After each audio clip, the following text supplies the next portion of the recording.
Hi everyone, I'm Luke Hector and you're watching The Broken Meeple. This is a YouTube channel about board games where I give reviews, top 10s and my honest opinions, regardless of the consequences. We'll get on with the show in just a minute, but first a quick word from my sponsor. As a fellow gamer, you'll understand this is unacceptable. The solution? Head down to my new sponsor, Kiender.co.uk. Kiender stocks many of the hot new releases as well as some old hidden gems. Free delivery on orders over £30, further discounts on bulk purchases, and even 5% of your spending refunded back to you as points to be used for further discounts down the line. If you use the referral link in the description below and sign up for a new account, you'll get 5% discount on your first order over £60. So let's make gaps in your collection a thing of the past. Get down to Kiender and start saving today. Thank you for listening and enjoy the rest of the video. Get on with it. So today I'm talking about Tribes of the Wind for the second time running. Yes, the first time I recorded this video, unfortunately the battery was low in the mic. It already affected the Splendid Dual review, and by the time I got to this review, the sound I swear was coming out of the camera microphone, which meant it sounded horrible. Absolutely terrible. I could not let that review go up, so I had to just say scrap it, re-record it. It's just the way it has, and yes, brand new battery in the mic, so it should be working a lot better now. But that being said, more on with the show. So Tribes of the Wind is one of my more hyped up anticipated games from Essen that I had. There was a few that I mentioned on the stream we did with Paul Grogan and the other gang, but Tribes of the Wind definitely was high up on my list. Not because of the designer or publisher even. I mean, you know, I don't know much about Joachim Fawn. I think it might be one of his first few designs actually. And La Boîte de Jeu does some cool family weight games, and it's like they're a cool publisher. But really, there was a couple of things that caught my eye. Firstly, the aesthetics. I got severe Nausicaa and the Valley of the Wind vibes from this, you know, the Studio Ghibli movie. In fact, I think it was the first one I watched when I went on a bit of a craze watching like most of the Studio Ghibli collection. And Nausicaa and the Valley of the Wind, I think was the first one I watched. It was a good movie. But also, Vincent Dutrait. Vincent Dutrait, whenever he sticks his artwork on anything, it's always going to look gorgeous. It's very stylized, so you it works for some games and doesn't work for others, but here, Ooooo. But also because of the mechanic this uses where the card facing away from you mean as much as the cards facing from you. So it's like, ooh, okay, how could this work? Well, let me tell you. We're waiting. So in Tribes of the Wind, you control a band of Skyriders, and you are maneuvering them around this map of a kind of post-apocalyptic world where you're trying to build everything back up. What you are essentially doing is you are building these tiles over your map and getting your Wind Riders on the tiles so that you can flip them over for some bonuses, but mainly so that you can play these little villages on said map. So if I get a bunch of them here as I show, I find a couple of these Wind Riders, I get them on the yellow tile, take them off, put them back home, flip the tile, and then I get to put one of my little villages on there. Get 5 of them, and the game will end in another round. But also, you're able to build temples, these purple buildings on top of the map, to get a special bonus, which is unique to every board. But also, you are thinking, well, you know what, I could grab a few guide powers of my own, get some special abilities, or better yet, get some objective cards, which tell you other ways to get points, as well as potentially some one-off discard bonuses here and there. But how does the game work to facilitate all that? Well, it's all based on this big stick here. Alright, yeah, you don't wield it like this. You basically have it in front of you like so, and you have a bunch of these element cards that come with the 4 different elements of water, earth, wind, and fire. By your powers combined, I am Captain Planet! Yeah, don't worry, we made a few Captain Planet jokes while we were doing it. And Heart does not feature in this anywhere. Heart seems to get a bad rap, actually. I'll turn you into a f***ing tree. Now, you may remember a little game called Hanabi that came out, I think, 2011, maybe even sooner than that, and it won the Spiel des Jahres. It was a great little filler game where the cards facing away from you meant as much as what you were seeing from the other players. Well, this is a similar deal. You have a hand of 5 cards sitting in this action row here, and they all have various special abilities. They can get you more water, remove pollution, move your Wind Riders, place tiles out. Very simplistic actions that you're doing. But the way that you trigger these actions and how powerful some of them are is dependent on what cards you own, but also on what cards your 2 neighbors have. So you're going to see on your neighbor's cards, you won't see their abilities, but you'll see the fact that my next door neighbor has these cards here. So I can see that they've got 2 wind, a water, fire, and an earth. And so the abilities range from, like, how many elements do I own? Well, this one here, for example, is 2, as long as I own 2 green cards, I can play this card. Okay, I'll play this card. But then I've got another one here for water that says, as long as I've got more water than anybody else, I get a bunch of stuff. Well, my next door neighbor here doesn't have any water. Fantastic. Ah, wait, my neighbor to my left has free water. I don't have as much as him. So I can only get the lesser effect on the card. Right, fair enough, it may still be worth it. And then there's a bunch of other effects like have fewer than your neighbors, count up everything from your neighbors, and that's a multiplier. Have they at least got a card of that element? Do you own so many? There's a lot of different variations of these triggers, but it's all based on what you own and what they own. So we'll get to player scaling a little bit later. But what you do on your turn is you choose whether you want to flip a tile for a village, build a temple, or use one of your 5 action cards. And when you take one off and use it, you have a display of 4 of them, plus the top card of the deck, that will be able to choose cards from. So there's a bit of a ticket to ride sense of drawing more cards. It mitigates the luck factor a bit because you know what cards you're getting. If you decide that you want to build a temple, you get to get rid of 3 cards in your hand while building the temple. So it's like, I don't particularly like the way my hand is going. I could really do with some more of that element. So you know what? I'm going to scrap these 3 cards. I'm going to draw these 3 cards.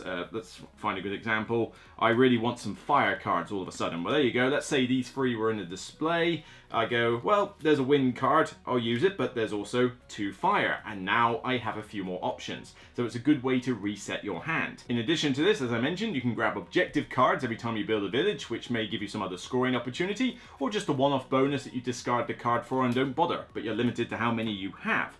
In addition, each board has guide power requirements. So if I can move this tray out of the way without toppling it over, there we go. No, easier said than done.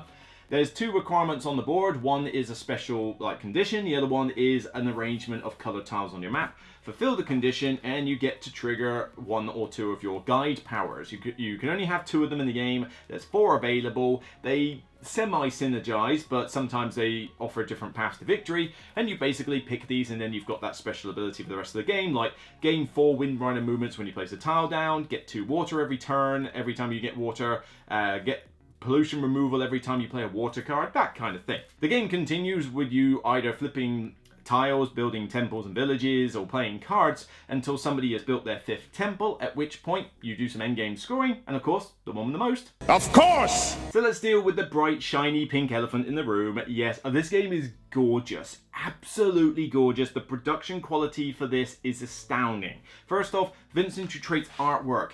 Double-sided boards, which sadly they're not asymmetric double-sided boards. It's the same layout on both sides, which is a little bit lame. You'd think they would have changed that up slightly, maybe just introduced a slight variant, but no, it's basically the exact same thing on both sides, so it doesn't look as cheap, but you missed a point there. Come on, you could have easily just got like an asymmetric side on.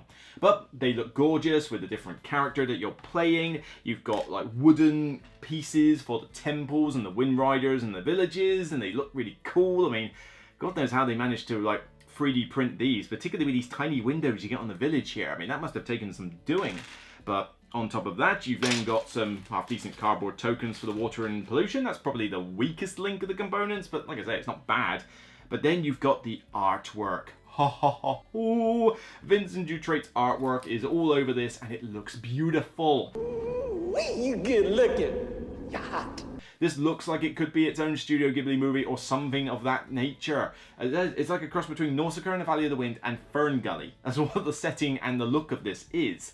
But even just the elements on the back look gorgeous. I mean, you look at the earth one, it's got like trees and bushes around the outside. You look at the water one and you can see like smashing waves and stuff. It's like really nice. And then on the art on the cards themselves, not all unique, but there's enough variety in the pictures for you to just be like, Luke, it's your turn. You're too busy drooling at it because it looks so gorgeous. Astounding. Definitely a looker. As for the rules are actually pretty easy to get into grips with, and it's quite a well laid out rulebook. The rulebook is not that large. I mean, it's large in size, but most of it is pictorial representation and fairly large font for text. There's not a lot of rules in the game, probably about like 8 pages worth of rules, and some of that is tables of the various abilities explained. There's even a 2-player variant, which we'll get onto later. But yeah, it's a very easy to understand rulebook, and I dare say I read the rulebook at work on my lunch break once, and then a few weeks later I actually got to play the game, and I taught the game pretty much just skimming through the rulebook again. And it was easy. It was easy. Nobody had like pressing questions. I think we had one FAQ moment with how the guide powers worked. Basically, we didn't know if they triggered before or after the action. Well, apparently the official rule is that they trigger in any order you like. So fine, trigger the powers in any respect. But yeah, it was not trouble to teach at all. A couple of little blemishes, minor but blemishes. Firstly, the game doesn't come with a score pad. It really should. I had to print this one off BGG, and honestly, I'm definitely going to print another copy of this, trim it down and laminate it, because there's not a huge amount of points to add up, I mean, to be honest, but come on, put a score sheet in your games, don't be cheap. But also, no reference aid. You can easily find them in the book, because when you look up guide powers or village tiles and that, the abilities are not complicated, but there is at least a nice convenient table for the card abilities, and once you've got it down, you pretty much know what the cards do anyway, so it's not as big a deal here as it is, say, in a medium to heavyweight Euro. This is definitely a light game, but come on, reference aids for players. Would it have been so hard to just had a, not an A4 sheet, I mean an A5 sheet with the various different types of abilities that could come on, and you can just put a single bit of text on there? Would have been easy to do, but well, like I say, more and more publishers are just failing to do this. This is no exception, but in a lighter game, I can forgive it a little bit more. We're sorry. So with that said and done, is the game fun when you get going? Yes, it really is. Now, there is a random element to this, yes. I mean, you are going to be drawing cards from a deck. You don't know what abilities they have. But honestly, if you had the cards face up with abilities showing, the AP in this game would be ridiculous. Now, if you want to make this totally gamery, then fine. Play with a variant where you have them all face up so you can see what the abilities are. Make that the gamer version of the game. But honestly, I don't want people to bog down with weird decisions at a distance, so having them face down just so you know what elements they are is perfectly fine with me, because at the end of the day, you're drawing cards because you want to fuel something you already have in your hand, not because you're hoping to draw a card that fits exactly what you want to do. I mean, that's gambling, that's push your luck, and so you kind of get what you deserve if that's how you play. But there's also the slight random element of the opponents getting rid of cards. Yeah, the opponent sitting to my left has free fire and 2 wind cards. Well, great. At the moment, I have more water and earth than they do, and my cards are triggering as a result. But then they decide I'm going to build a temple. Whoop! And then suddenly we have a forest, forest, and water. And it's like, okay, that just changed things a bit, and everybody can do the tempo, and you got to be prepared for that sort of thing. But it's not that the game is random, it's just there's a tiny bit of chaos in there with the cards fluctuating. But I find that fun. This is a cool tactical game. Yes, you can think, right, I've got a couple of these objectives. I should grab a temple on this spot. I should probably cover these 2 nuclear power plants with tiles and arrange my colors in this form. Whatever, that's kind of your own thing to do. But that's just a partial strategy, and it's not that difficult to formulate.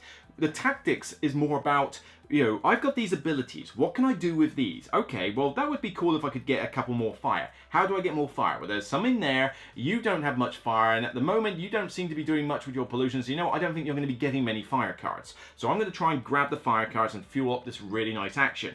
After that, I want to trigger this card over here, which will also work because I have a decent amount of fire. So let's go for that. And this is what you're doing. You're making lots of little tactical choices with the cards, which could be thrown out of whack by other players. But it's a light game, and that's no different from in Ticket to Ride when somebody takes the locomotive you wanted or all the purples you wanted. The timing of turns is also important because you want to play your cards, but then it takes a whole turn to build a temple or flip a tile for a village. So you're thinking, well, I've got the cards ready, but I need to get that village flipped first so I can get that objective card, use that power first. But then the time you're taking to do that, other players may be playing cards and affecting the elements that are on the display. So there's also the timing factor of like, well, I really want that card. You're about to flip a village soon. What if you take the card I want? And even building a temple. If somebody builds a temple, they get rid of more than half of their hand. So suddenly that changes things dramatically. So there's a cool little push-a-luck style tension that comes where I'm thinking, right, I've got the plan going, I've got the play, don't play it, don't you do it, don't you do it. And it's subtle, but it's there, and it's enough to just keep you on the edge of your seat. You're not sit there going, come on, waiting to see what you do or whatever. It's like, no, I'm looking at my mate over there and saying, don't play that fire, don't play that fire, keep the fine. Oh! and then you have to think, right, well, that's not as powerful. Is it still worth playing? Do I just bide my time, move on to a different plan? That sort of stuff happens in the game, but I find it fun and interesting. I don't have a problem with the random element of this game, especially as the game doesn't take that long. 20 minutes per player, which is pretty accurate. But there is a slight issue with the player scaling. This game can go up to 5 players. There is no solo mode either, so sorry soloists, you're just going to have to make do.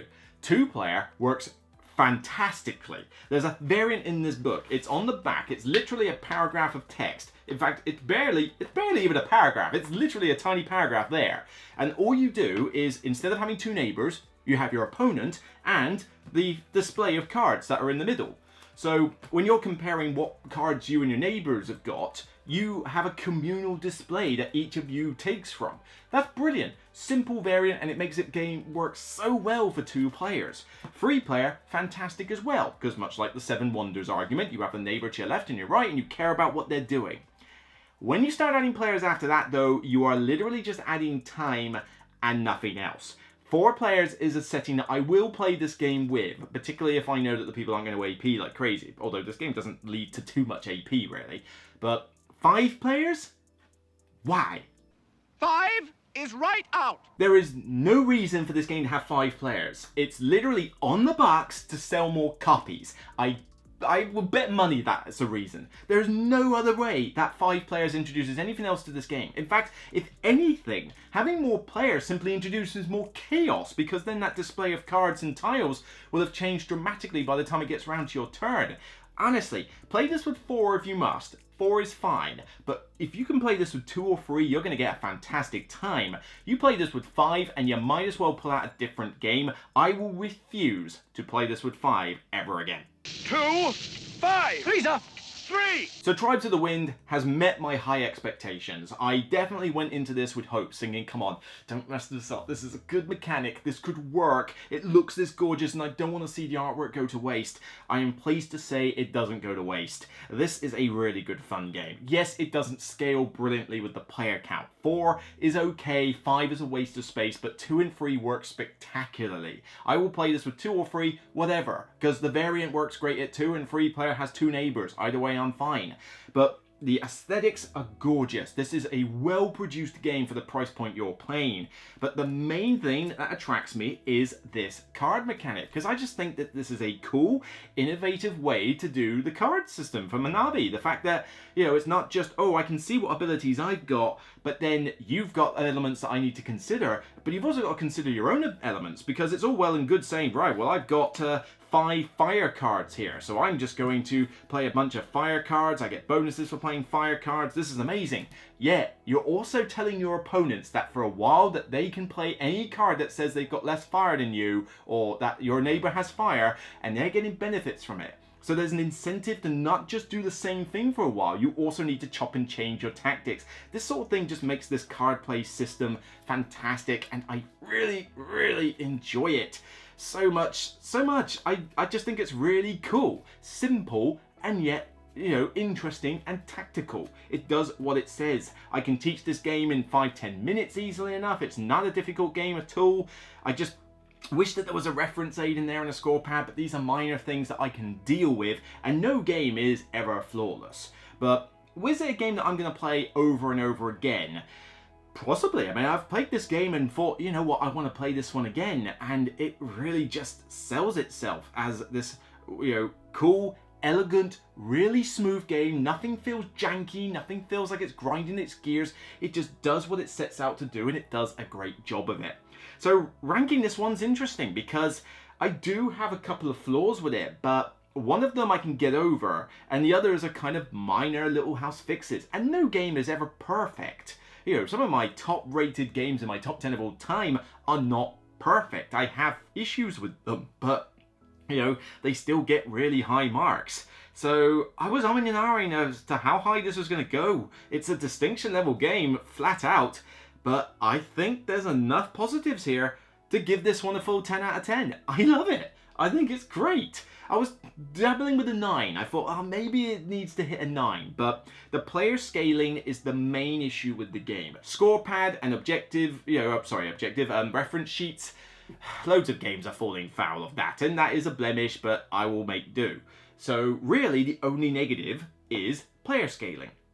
Best with 2 or 3, not as good with 4, and certainly it sucks with 5. But frankly, I might as well just draw a big cross through the 5 and put 4 on it, because I can't imagine anybody's going to play this game with 5. It's just not going to work. But this is a 10 out of 10. The flaws are minor or small that I can deal with. Everything else about this game is just, you know, ticking a box and great. If you are interested in this game, I urge you to try it. Is it going to be too light for some people? Maybe, but I would argue that there's a decent amount of depth in what abilities you trigger and how you manipulate your cards. It's quite subtle as well. It's not in your face depth. You sort of, ooh, it triggers, it clicks when you start playing the game. But yeah, is it for heavy gamers? No, there's probably not enough here for you. But for someone like me who likes to chop and change between light, medium and heavy at a moment's notice, this one is one that I know I can take to, you know, light gamer groups. It's not gateway level. No, there's too many abilities to deal with for gateway, but for light gamers, this one's a blast, and I enjoy playing it, and I can't wait to play it again, especially